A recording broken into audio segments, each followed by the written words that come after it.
حامدا و مسلیا ان اللہ و ملائکتہ یصلون علی النبی یا ایھا الذین آمنوا صلوا علیہ وسلموا تسلیما۔ مل کے پڑھیے الصلاۃ والسلام علیک یا سیدی یا رسول اللہ وعلی آلک و اصحابک یا حبیب اللہ۔ معزز سامعین و ناظرین، آج 6 رمضان المبارک کی نسبت کے ساتھ چھٹا لیکچر شرائط نماز کے حوالہ سے آپ کی خدمت میں عرض کرنے کے لیے حاضر ہوا۔ نماز کی 6 شرائط ہیں۔ پہلی شرط طہارت، نمبر 2 ستر عورت، نمبر 3 وقت، نمبر 4 استقبال قبلہ، نمبر 5 نیت، نمبر 6 تکبیر تحریمہ۔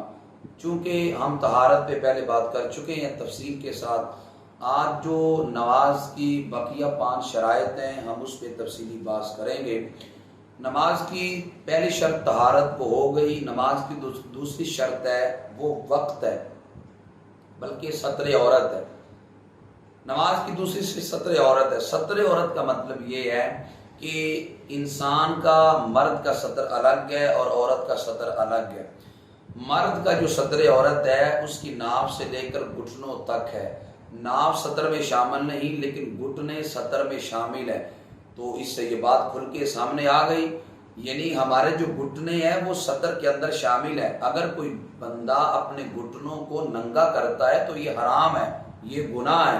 اس وجہ سے ہمارے ہاں لوگ گرمیوں کے موسم میں چھوٹے کپڑے پہن لیتے ہیں یا لنگوٹ وغیرہ پہن لیتے ہیں، کہ جس کی وجہ سے وہ لوگ ان کے گھٹنے ننگے ہوتے ہیں اور وہ حرام کے ارتکاب کرتے ہیں، حرام کے مرتکب ہو رہے ہیں۔ اس وجہ سے اپنے گھٹنوں کو چھپا کے رکھنا یہ لازم اور ضروری ہے۔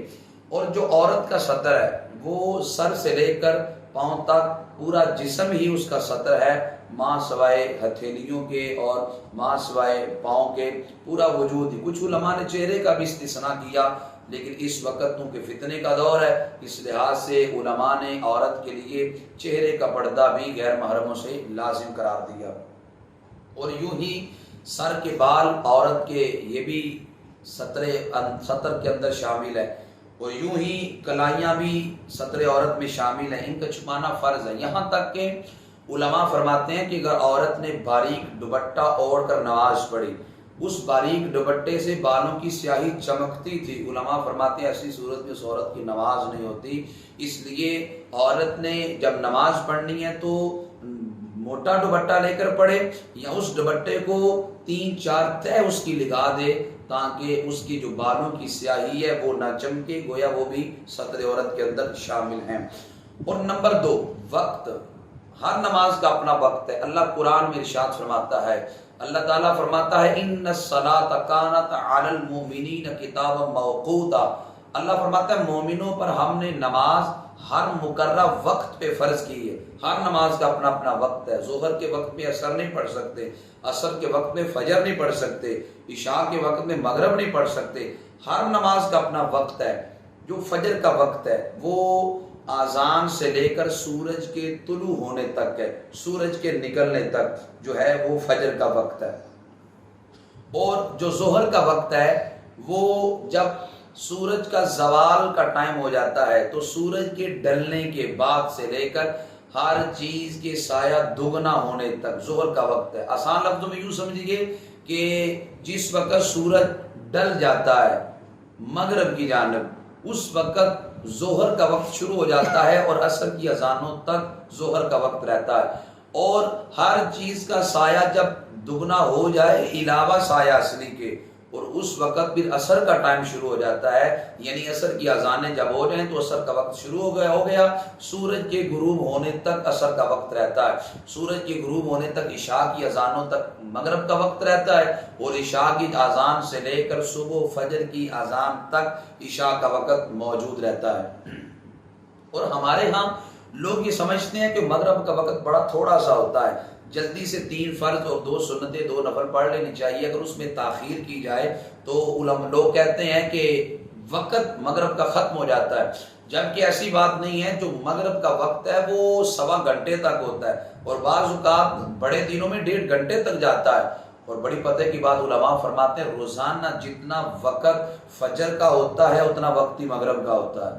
تو یہ ایک بڑی علماء نے حقیقت میں مبنی بات کی کہ روزانہ جتنا ٹائم فجر کا ہوتا ہے اتنا ٹائم ہی روزانہ مغرب کا بھی ہوتا ہے۔ اور علماء کرام فرماتے ہیں کہ 3 اوقات مکروہ ہیں۔ ایک وقت جب سورج نکل رہا ہو وہ مکروہ وقت ہے، دوسرا جب زوال کا وقت ہو یہ مکروہ ٹائم ہے، تیسرا جب سورج غروب ہو رہا ہو یہ مکروہ وقت ہے۔ ان 3 اوقات مکروہہ میں نہ فرض ادا کر سکتے ہیں، نہ واجب ادا کر سکتے ہیں، نہ نفل پڑھ سکتے ہیں، نہ کوئی ادا نماز نہ قضا نماز پڑھ سکتے ہیں، یہاں تک کہ سجدہ تلاوت اور سجدہ سہو بھی ان 3 اوقات مکروہہ میں نہیں کر سکتے۔ اور علماء فرماتے ہیں 3 اوقات میں ہم سجدہ تو نہیں کر سکتے، تو آیا کیا ان 3 اوقات میں تلاوت قرآن کر لیں؟ علماء فرماتے ہیں ان 3 اوقات میں تلاوت قرآن بھی نہ کرنا بہتر ہے، اور آپ اس کی جگہ ذکر و اذکار کر لیں، درود پاک پڑھ لیں تو یہ زیادہ بہتر ہے۔ اور علماء فرماتے ہیں 12 اوقات ایسے ہیں جن اوقات میں نفل پڑھنا منع ہے، ہاں ان اوقات میں قضا وغیرہ کی تو اجازت ہے، میں بھی تفصیل کے ساتھ وہ بات اس پہ بات کروں گا۔ 12 وقتوں میں نفل پڑھنا منع ہے۔ پہلا وقت یہ ہے کہ طلوع فجر سے طلوع آفتاب تک اس درمیان میں سوائے فجر کی 2 سنتوں کے کوئی بھی نفل پڑھنا منع ہے، یعنی جس وقت فجر کی اذان ہو جائے سورج کے نکلنے تک فجر کی 2 سنتوں کے علاوہ کوئی بھی نفل پڑھنا جائز نہیں ہے۔ ہاں قضا نماز آپ اس جگہوں پہ پڑھ سکتے ہیں، چونکہ فجر کی اذان کے بعد جماعت تک ایک کافی وقت ہوتا ہے۔ فجر کی 2 سنتیں پڑھنے کے بعد سابقہ زندگی کی جو قضا نمازیں ہیں وہ آپ پڑھ سکتے ہیں۔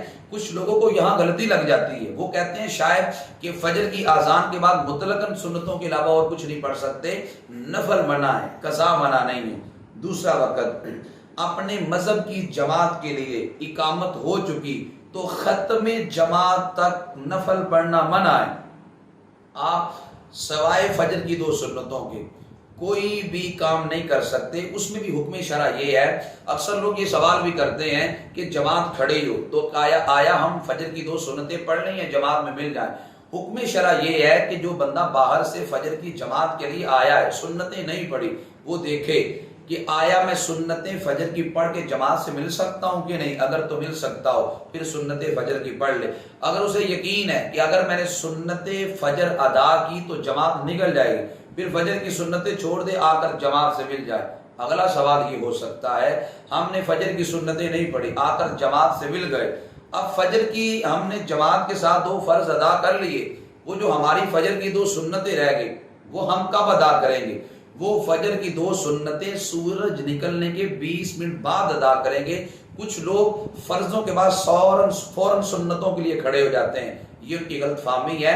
اس لیے آپ نے اگر فجر کی سنتیں نہیں پڑھی تو سورج نکلنے کے 20 منٹ بعد ادا کریں گے۔ ترمذی کے اندر میرے رسول کریم صلی اللہ علیہ وسلم کا فرمان موجود ہے، نبی علیہ السلام نے ارشاد فرمایا من لم یصلی رکعتي الفجر فلیصلیہما بعد ما تطلع الشمس او کما قال علیہ الصلوۃ والسلام۔ نبی علیہ السلام نے ارشاد فرمایا کہ جس نے فجر کی 2 سنتیں نہ پڑھی، حضور فرماتے ہیں فجر کی 2 سنتیں وہ سورج کے طلوع ہونے کے بعد پڑھے گا، پہلے نہیں پڑھ سکتا۔ اور تیسرا مکروہ وقت یہ نماز عصر سے آفتاب زرد ہونے تک نفل پڑھنا منع ہے۔ آسان لفظوں میں یوں سمجھیے کہ جب آپ نے عصر کی نماز پڑھ لی تو سورج غروب ہونے تک مطلق نفل پڑھنا منع ہے۔ غلطی نہ لگے آپ کو، قضا پڑھنا اس وقت بھی جائز ہے، نفل پڑھنا منع ہے۔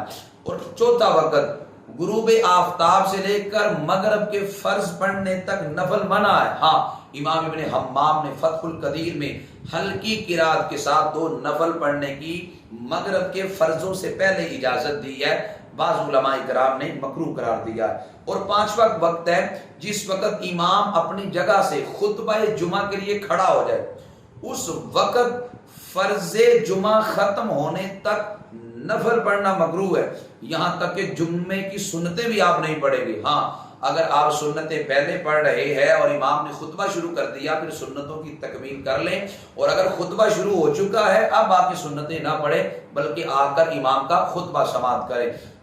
چھٹا مکروہ ٹائم یہ ہے، یعنی چھٹا وقت یہ ہے کہ جس وقت میں نفل پڑھنا منع ہے کہ کوئی بھی خطبہ ہو اس وقت نفل پڑھنا منع ہے. نفل تو نفل رہا، خطبے کے وقت خواہ عیدین کا ہو یا نکاح کا ہو، خطبے کے وقت نفل تو نفل رہا، قضا نماز بھی پڑھنا منع ہے. اور ساتواں، نماز عیدین سے پہلے نفل مکروہ ہے، خواہ گھر میں بندہ پڑھے، خواہ مسجد میں پڑھے یا عیدگاہ میں پڑھے. اس لیے عید الاضحیٰ ہو یا عید الفطر ہو، نماز عید سے قبل نفل پڑھنا منع ہے، خواہ وہ اشراق ہی کیوں نہ ہو. اور نماز عیدین کے بعد نفل پڑھنا منع ہے، جبکہ عیدگاہ میں پڑھے یا مسجد میں پڑھے. ہاں، نماز عیدین ادا کرنے کے بعد گھر میں آ کر وہ نوافل ادا کر سکتا ہے. اور نواں وقت یہ ہے کہ میدان عرفات میں ظہر کے وقت میں بھی عصر ادا کرتے ہیں، اور اس وقت آپ نفل نہیں پڑھ سکتے، نہ نمازوں سے پہلے نہ ان نمازوں کے بعد. نفل اور سنت مکروہ ہے، اس لیے کہ میدان عرفات کے اندر ظہر کے وقت میں عصر ادا کر کے مزدلفہ کے لیے جلدی نکلنا ہوتا ہے، اور مزدلفہ پہنچ کر عشاء کے وقت میں مغرب کو ادا کرتے ہیں. تو پہلے یعنی مزدلفہ میں پہنچ کر پہلے نفل پڑھنا تو منع ہے، لیکن نماز پڑھنے کے بعد جو ہے نفل پڑھنے کی اجازت ہے، وہ مکروہ نہیں ہے. 11واں وقت، جب فرض کا وقت تنگ ہو جائے اس وقت نفل تو نفل رہا، سنتیں پڑھنا بھی مکروہ ہے. آپ اگر سنتوں کی جانب متوجہ ہوں گے تو آپ کے فرض رہ جائیں گے. فرض ادا کریں، اگرچہ فجر کی سنتیں ہیں، وقت اتنا ہے کہ صرف فرض ادا کر سکتے ہیں، سنتوں کو چھوڑ دیں، فرائض کو ادا کریں. اور 12واں وقت یہ ہے کہ جس وقت دل بٹے اور ایسا کام ہے کہ بندہ اس خیال کو دفع بھی کر سکتا ہے.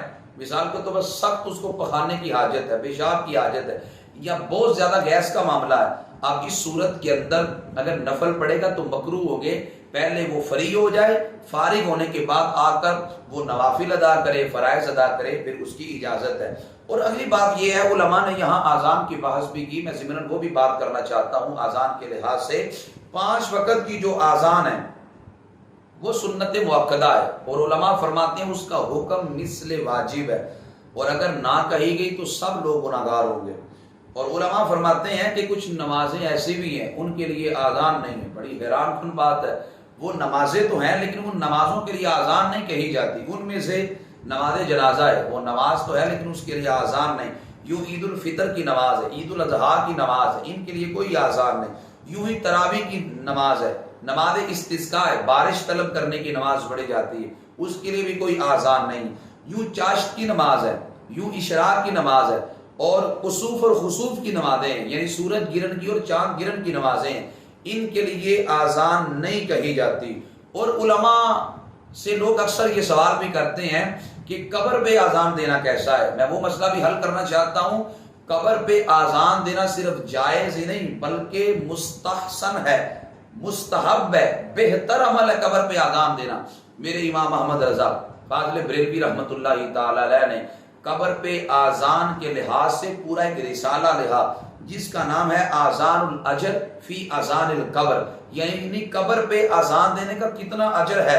اعلیٰ حضرت نے اس کے جواز پہ پورا رسالہ لکھا اور 15 سے زائد دلائل اس میں دیے کہ قبر پہ آذان دینا صرف جائز نہیں بلکہ مستحب عمل ہے. وہ دیکھیں آذان کے اندر اللہ رسول کا نام ہے، تو کیا اللہ رسول کے نام کے لیے بھی کوئی دلیل چاہیے کہ بغیر دلیل کی اللہ رسول کا نام بھی نہیں لے سکتے؟ عجیب بات لوگ کرتے ہیں. اس لیے قبر پہ آذان دینے کی بڑی برکات ہے. میرے رسول کریم صلی اللہ علیہ وسلم کا ارشاد گرامی صحاح میں موجود ہے. حضور فرماتے جب آذان دی جاتی ہے شیطان گوز مارتا ہوا 36 میل دور بھاگ جاتا ہے، مقام روحا تک حضور فرماتے بھاگ جاتا ہے، اور مقام روحا مدینہ پاک سے 36 میل دور تھا. تو قبر کے اندر جب فرشتے سوال کرتے ہیں، جب آذان دی جائے تو شیطان دفع ہو جاتا ہے، تو فرشتوں کے سوالوں کے جوابات لٹانے میں آسانی پیدا ہو جاتی ہے. اور یوں ہی سمجھدار بچہ آذان دے سکتا ہے، اگرچہ وہ بالغ نہ ہو، سمجھدار ہو، آذان دے سکتا ہے. اندھا بھی آذان دے سکتا ہے بشرطے کہ اوقات کو جانتا ہو، جب اسے کوئی بتاتا ہو. اور بے وضو کی آذان بھی صحیح ہے لیکن بے وضو کو آذان نہیں دینی چاہیے، اس کی آذان مکروہ ہے. اور جب آذان ہو رہی ہو اس وقت خاموشی اختیار کرے، خاموشی کے ساتھ آذان کو سنے. علماء فرماتے جو آذان کے وقت خاموش نہیں رہتا ڈر ہے کہ اس کا ایمان پہ خاتمہ ہی نہ ہو، اس وجہ سے آذان کو خاموشی کے ساتھ سماعت کیا جائے اور آذان کا جواب دیا جائے. آزان کا جواب کیسے دیں گے میں وہ بھی عرض کر دیتا ہوں۔ مسلم شریف کی روایت ہے، حضور علیہ السلام فرماتے ہیں اذا سمعتم المؤذن فقولوا مثل ما يقول ثم صلوا علی، حضور فرماتے ہیں جب مؤذن کو اذان دیتے ہوئے سنو جو وہ کہتا ہے تم بھی کہو، اذان کا جواب دینے کے بعد مجھ پہ درود پڑھو، پھر میرے لیے وسیلے کی دعا کرو، نتیجہ یہ نکلے گا کہ میرا رب تم کو جنت عطا کرے گا۔ اب اذان کا جواب یوں ہے کہ لفظ اللہ اکبر کے جواب میں آپ نے یہی کہنا ہے، اور پھر اشہد ان لا الہ الا اللہ کے جواب میں بھی یہی کہنا ہے۔ اشہد ان محمد رسول اللہ جب کہا جائے گا تو آپ نے صلی اللہ علیہ وآلہ وسلم پڑھنا ہے۔ دوبارہ جب کہا جائے گا اشہد ان محمد رسول اللہ تو آپ نے قرۃ عینی بک یا رسول اللہ صلی اللہ علیہ وسلم اللہم متعنی بالسمع والبصر، آپ نے یہ کلمات ادا کرنے ہیں۔ پھر حی علی الصلاۃ جب کہا جائے گا تو آپ نے ولا حول ولا قوت الا باللہ بھی پڑھنا ہے اور حی علی الصلاۃ بھی پڑھنا ہے، یہ دونوں پڑھ لیں یہ بہتر ہے۔ حی علی الفلاح جب پڑھا جائے گا حی علی الفلاح بھی پڑھ لیں اور ولا حول ولا قوت الا باللہ بھی پڑھ لیں۔ فجر کی اذان میں الصلاۃ خیر من النوم کے لفظ زائد ہیں، اس کے جواب میں آپ نے کہنا ہے صدقتا وبررتا وبالحق نطقتا، یہ آپ نے فجر کی اذان میں الصلاۃ خیر من النوم کے جواب میں کہنا ہے۔ اور اس کے بعد اقامت کے اندر ایک لفظ زائد ہے قد قامت الصلاۃ، اس کے جواب میں آپ نے کہنا ہے اقامہ اللہ و آدامہ، اس کے بعد اللہ اکبر لا الہ الا اللہ۔ یوں آذان کے جواب دینے کا اجر احادیث میں بہت زیادہ آیا ہے، اس لیے آذان کا جواب دینے کا خصوصی طور پر اہتمام کیا جائے۔ اور پھر خطبے کے وقت لوگ اکثر یہ بھی سوال کرتے ہیں کہ جمعہ والا دن جب امام کے سامنے آذان دی جاتی ہے تو آیا مقتدی اس آذان کا جواب دے سکتے ہیں کہ نہیں؟ زبان کے ساتھ مقتدی جمعے کی دوسری آذان کا جواب نہیں دے سکتے، دل میں آذان کا جواب دے سکتے ہیں، اور جب نبی علیہ السلام کا نام اس میں گرامی بھی لیا جائے تو دل کے اندر درود پاک پڑھ سکتے ہیں۔ اور اکثر ہم نے معاشرے میں دیکھا ہے کہ جب مکبر تکبیر کے لیے کھڑا ہوتا ہے، اقامت کے لیے کھڑا ہوتا ہے، وہ تکبیر شروع کرتا ہے تو لوگ کھڑے ہو جاتے ہیں، اور بعض لوگ آتے ہیں تو وہ بیٹھتے نہیں کھڑے رہتے ہیں، تو یہ مکروہ عمل ہے۔ جب مکبر تکبیر کے لیے کھڑا ہو تو جو آنے والا ہے وہ بیٹھ جائے، اور جو بیٹھے ہیں وہ بیٹھے ہی رہے، وہ کھڑے نہ ہو۔ حی علی الصلاۃ حی علی الفلاح جب مکبر کہے گا پھر وہ کھڑے ہو جائے۔ اور پھر نماز کی اگلی شرط چوتھی وہ استقبال قبلہ ہے۔ استقبال قبلہ کا مطلب یہ ہے کہ قبلہ کی جانب منہ کرنا، یہ نماز کی چوتھی شرط ہے، قبلہ کی جانب منہ کرنا۔ اور قبلہ کی جانب صرف منہ ہے، یاد رکھیے گا بڑا باریک مسئلہ ہے، ہم قبلہ کی جانب منہ کرتے ہیں، کعبہ کو سجدہ نہیں کرتے۔ کعبہ کو سجدہ کرنا حرام ہے، اگر کوئی عبادت کی نیت کرتا ہے تو یہ کفر ہے۔ کعبہ کی جانب صرف منہ کرنا ہے، سجدہ صرف رب کی ذات کو ہے، رب کے علاوہ اور کسی کو سجدہ جائز نہیں ہے، اس لیے ہم کعبہ کو سجدہ نہیں کرتے، کعبہ کی طرف سجدہ کرتے ہیں۔ سجدہ صرف رب کے لیے، فَلْيَعْبُدُوا رَبَّ هَذَا الْبَيْتِ، اللہ فرماتا ہے اس گھر کے رب کو سجدہ کرنا ہے، نہ کہ اس گھر کو سجدہ کرنا ہے، اس لیے ہم کعبہ کے رب کو سجدہ کرتے ہیں۔ اور پھر علماء فرماتے ہیں اگر کوئی بندہ ایسی جگہ پہ چلا گیا کہ اسے قبلے کا نہیں پتا، قبلہ کس جانب ہے، آیا اس طرف ہے اس طرف ہے، وہاں کو بندہ بھی نہیں، کوئی بندہ ہو تو اس سے پوچھ لے کہ بھئی قبلہ کس جانب ہے، وہ بتا دے فلاں طرف ہے، تو وہاں وہ کر کے نماز پڑھ لے، بندہ بھی کوئی نہیں۔ ایسی شریعت مطہرہ کے اندر ہر مسئلے کا حل موجود ہے، اور شریعت صرف ہمارے لیے نہیں جو آبادیوں میں رہتے ہیں، جو جنگلوں میں رہتے ہیں، شریعت ان کے لیے بھی ہے۔ اور اگر کوئی ایسے بیابان علاقے میں چلا جائے وہاں وہ قبلے کا تعین نہ کر سکے کہ قبلہ کس جانب ہے، آیا اس کے لیے شریعت مطہرہ کے اندر کیا حکم موجود ہے؟ علماء فرماتے ہیں کہ اگر بندہ ایسی جگہ پہ چلا گیا کہ اسے قبلے کا نہیں پتا قبلہ کس جانب ہے، وہ بندہ تحری کرے، سوچ و بچار کرے، قبلہ اس طرف ہو سکتا ہے یا اس طرف ہو سکتا ہے، سوچ و بچار کرنے کے بعد جہاں دل جمے وہاں منہ کر کے نماز پڑھے۔ اب ایک رکعت اس نے جہاں دل جمع تھا منہ کر کے نماز پڑھی، ایک رکعت ادا کی، دوسری رکعت میں دل میں خیال آیا نہیں یار قبلہ اس جانب ہوگا، اسی وقت دوسری جانب پھر گیا، دوسری رکعت ادا کی، تیسری میں خیال آیا نہیں دوسری جانب ہوگا، وہاں پھر گیا۔ یوں اگر اس نے چاروں جانب گھومتے ہوئے چاروں رکعتیں ادا کی تو پھر بھی اس کی نماز ہو جائے گی، بشرطے کہ نماز سے قبل اس نے تحری کی ہو، غور و فکر کیا ہو۔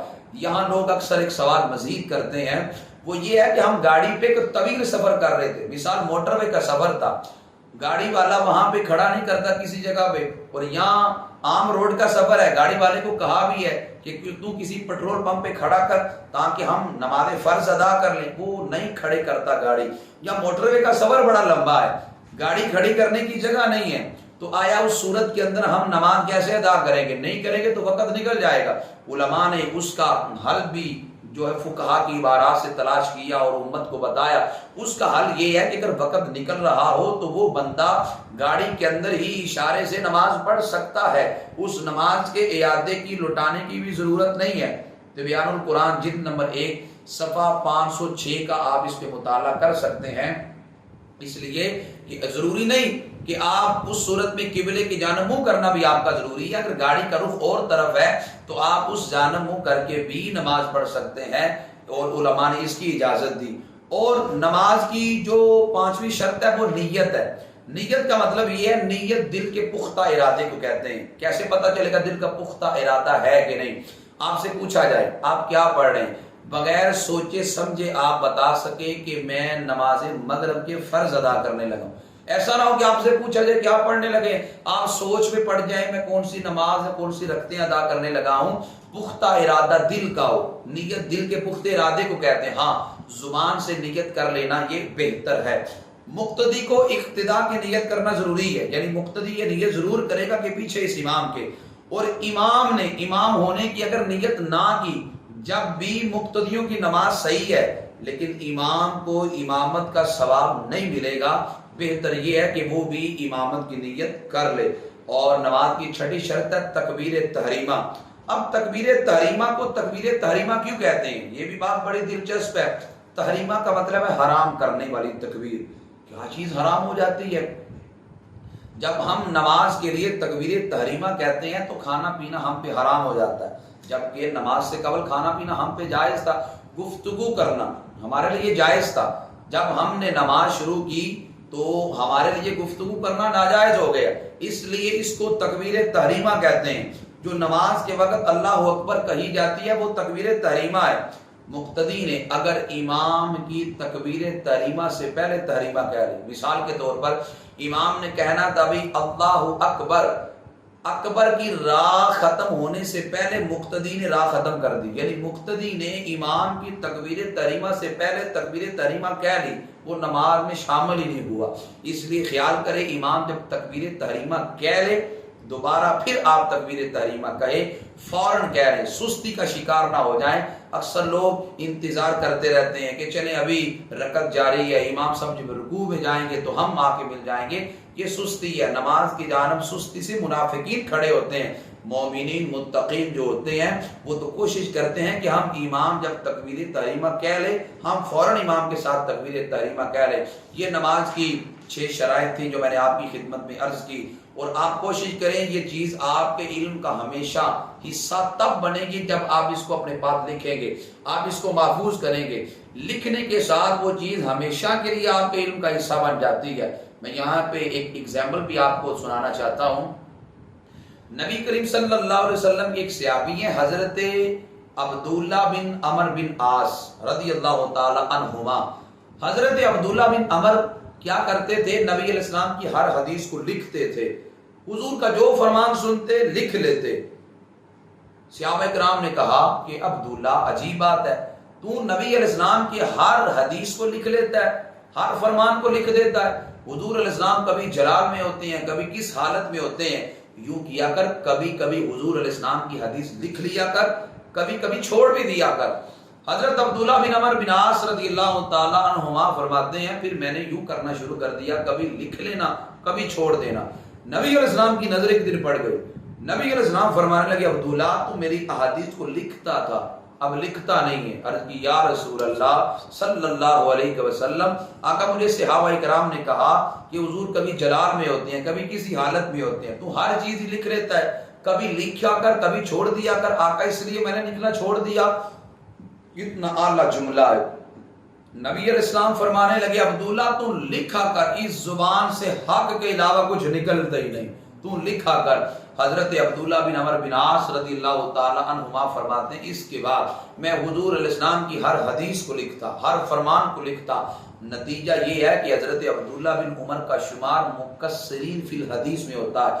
مکثرین فی الحدیث ان صحابہ کرام کو کہتے ہیں کہ جن سے بڑی کثرت کے ساتھ احادیث مروی ہیں۔ یہ اعزاز کیوں ملا؟ اس لیے کہ وہ احادیث کو لکھا کرتے تھے۔ لکھنے سے وہ چیز ہمیشہ کے لیے آپ کے علم کا حصہ بن جاتی ہے، سستی کا شکار نہ ہوئیں۔ آپ جو چیز سنیں اس کو آپ نے پاک محفوظ کریں، ضبط تحریر میں لائیں، وہ چیز ہمیشہ کے لیے آپ کا علم کا حصہ بنے گی۔ دعا کرتا ہوں جو چیزیں میں نے بیان کی اللہ تعالی ہمیں سن کے اور یاد کر کے اس پیغام کو امت مسلمہ تک پہنچانے کی بھی توفیق عطا فرمائے۔